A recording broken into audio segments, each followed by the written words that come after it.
ती लोकल आणि मी मधली पुढची गोष्ट ही पण खरी गोष्ट आहे. ही एका मुलीसोबत घडलेली आहे. तिने मला पाठवलेली. ती मी तुम्हाला नाट्य रूपांतर करून सांगणार आहे. अनोळखी आशीर्वादाचा प्रवास. मुंबई स्वप्नांची नगरी. येथे प्रत्येकाच्या जीवनात एक अनोखी कहाणी असते. काही गडद, काही अत्यंत आशादायक. बोरीवली स्टेशनवर घडलेली ती एक साधीशी घटना माझ्या आयुष्याला एक वेगळा अर्थ देऊन गेली.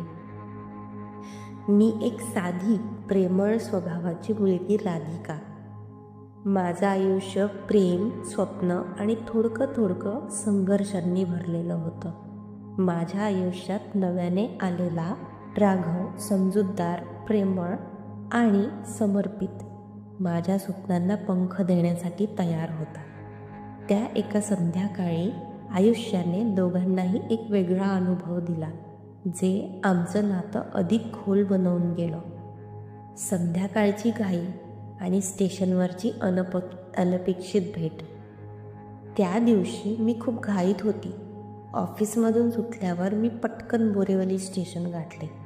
दिवसभराचा थकवा सोबत घरी लवकर पोहोचण्याची ओढ. प्लॅटफॉर्मवर गर्दी होती.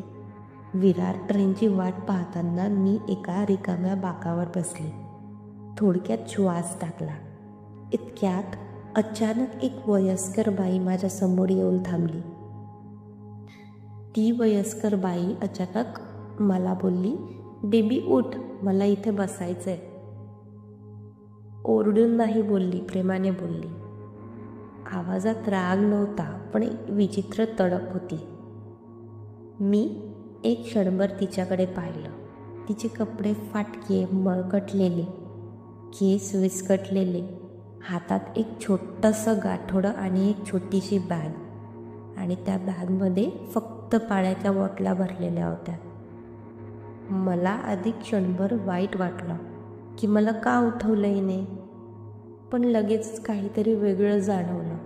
ती बाई वेडी नव्हती, काहीतरी तिच्या आयुष्यात तुटलं होतं.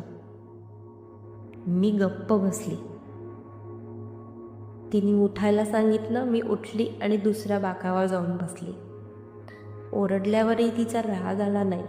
शांतपणे मी दुसऱ्या बाकावर सरकली आणि त्या बाईचं निरीक्षण करू लागले. थोड्या वेळाने त्या वयस्कर बाईने आपल्या बॅगमधून, गाठोड्यामधून एक पाण्याची बाटली काढली.